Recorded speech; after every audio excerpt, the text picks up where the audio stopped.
Do you want to make epic music videos, but all you've got is iMovie? And we all know you can't make anything good with free software. Well, actually, contrary to popular belief, iMovie is a $1,000 software that comes with a free computer. So it is certainly capable of getting the job done.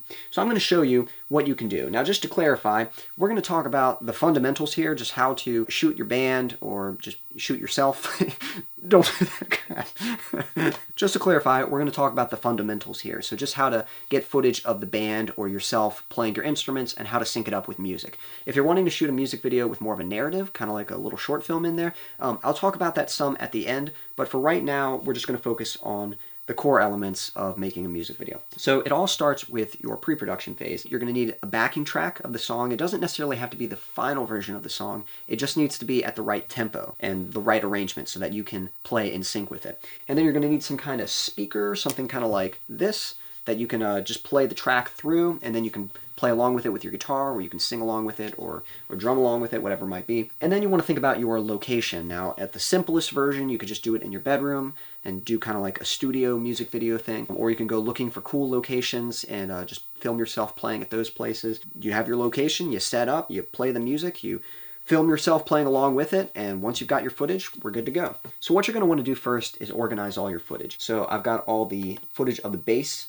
in this folder here, and I've got footage of the drums here, I've got the guitar and the vocals, and then anything extra, like I shot an intro for this video, and I also shot an outro, that stuff goes here, or just any clips, like if there are any bloopers or anything extra, you can have a folder for that. And along with organizing, usually when you're filming, you're probably going to take a lot of takes, and you don't necessarily need all of them. So I find that usually the last couple are the best takes. Those are the ones where I'm going to have usable footage, and I just put those in the folders, and then that's what I use in editing. So let's go ahead and jump into iMovie now. Alright, so here we are in iMovie, and I've got footage here from a music video that I shot recently. This is the finished product here, but I'm going to start fresh. So we just click Create, Movie, we're just going to do no theme. We'll just call this Movie, something really original. Alright, and then you would import your footage. Now, I've already got all of the clips imported because I've worked on this already, but normally I would just import it one section at a time. So since this song has guitar throughout it, I would start with the guitar clips first, and then once I'm done with that, I would move on to the next stuff. So I would import my guitar footage, and I would import the actual backing track, which you can see right here. Alright, so we're going to start with our guitar footage because in this song, it starts with the guitar and it ends with the guitar. It's throughout, so it's a good foundation for this music video.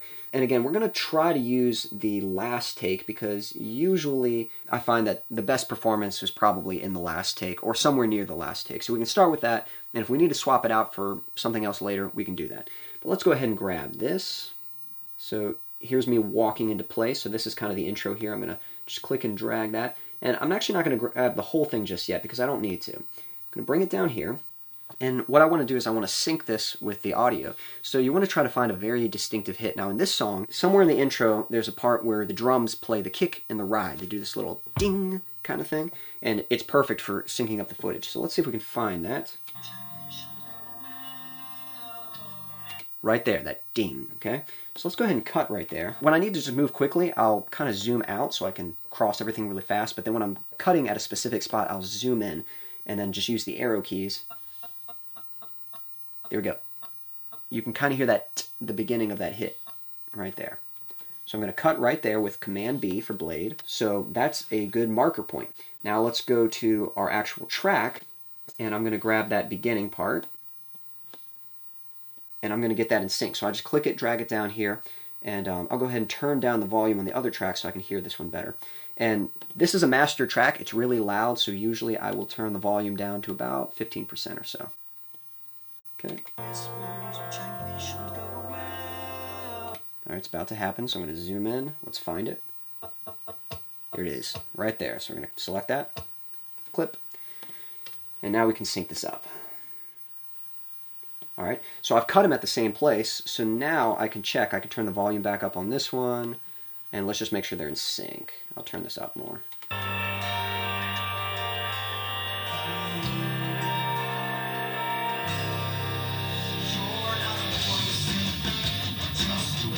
That's pretty good. If it's not quite on, usually you just got to move it forward or back a frame or so. But yeah, that's in sync. So now that we've got this, we can drag our track all the way to the end.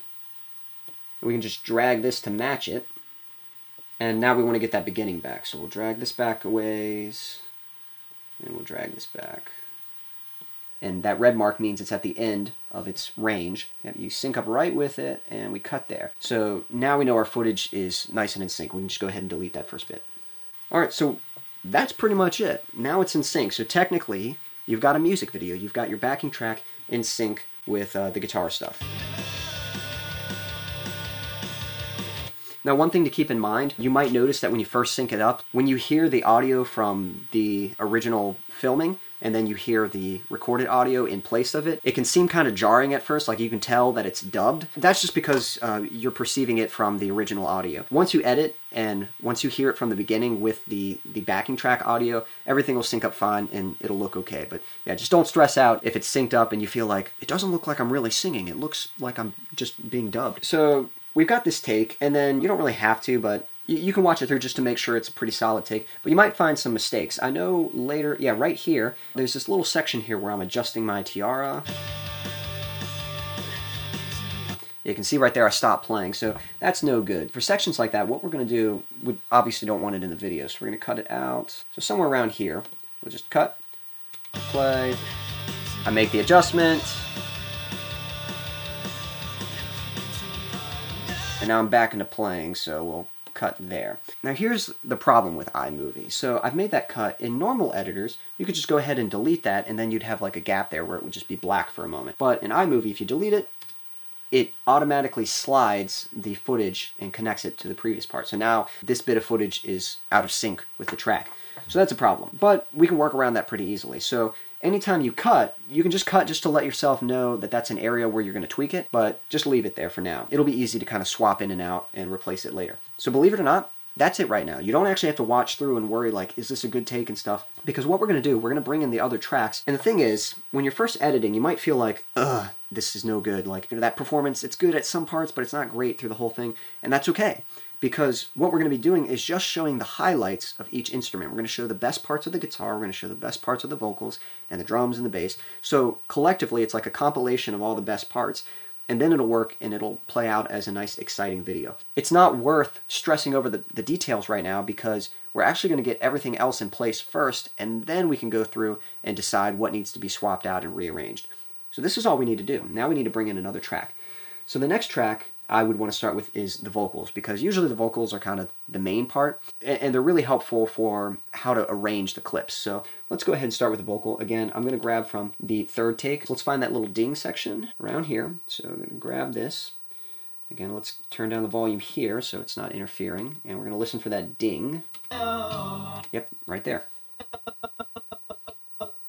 So that's the beginning of the hit. All right, and what's nice, you'll notice that where we cut on the audio, that's right at that ding. There's that little node right there, so you can see where that specific spot is at. Now, there's going to be some situations where you might have to work around that, but for the most part, it's actually pretty helpful. So we can go ahead, we can turn this back up, again, to about 15%. And let's find that ding. Yep, right on it. So we can just drag this here, and we know it's going to be in sync.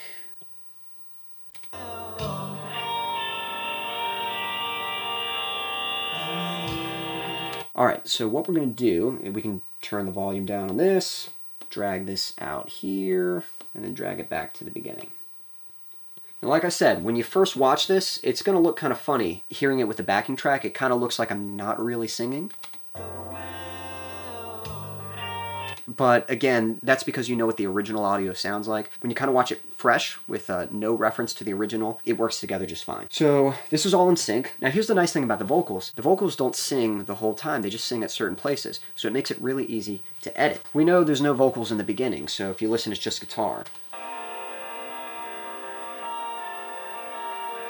The vocals don't come in till here. Right there. So that's where we want our vocals to start. That's our first cut right there. Now real quick, let me just say about cutting. You might think that with music that you want to cut right on the beat, but here's the thing. We don't just hear with our ears, we kind of hear with our eyes.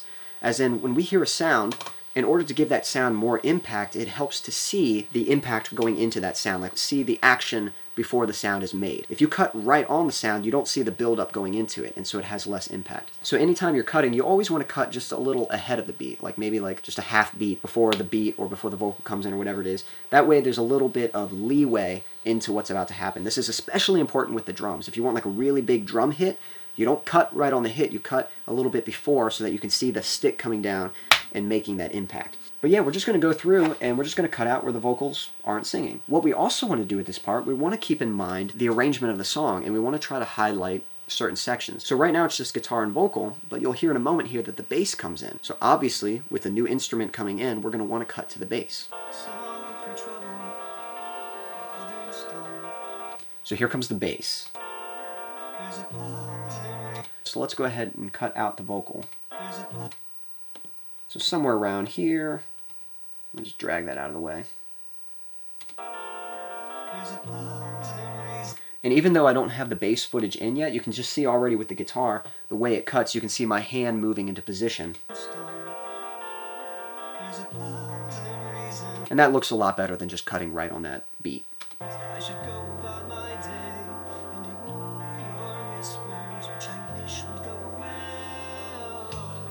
And then that ding will probably cut to the drums there. And then maybe we'll cut back to the vocals briefly.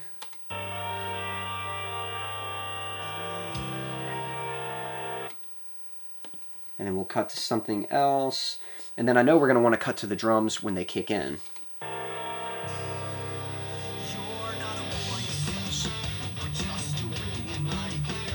So we'll probably cut to the drums there. We might cut back to the vocal after that, so we'll put that here.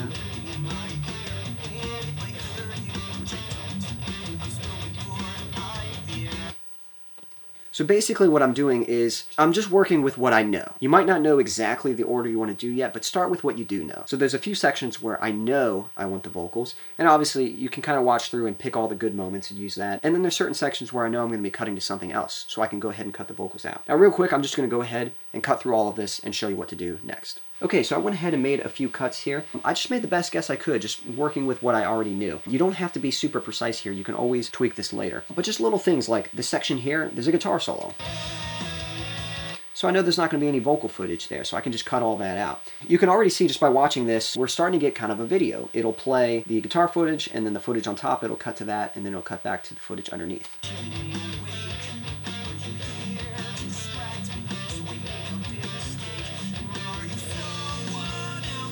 Alright, so it's starting to look a little more like a video, but we need more clips, and we can't stack anymore. So what we're going to do, for each spot that we have our vocal, we're going to cut there. So we start with the guitar, and we're going to scroll over, and right when you see it switch to a new clip, right there, we're going to cut, and then we go to the end, and when it goes from the vocal to the guitar clip, right there, cut, and now what we can do, we take our vocal clip, we drag it down, and we delete this clip.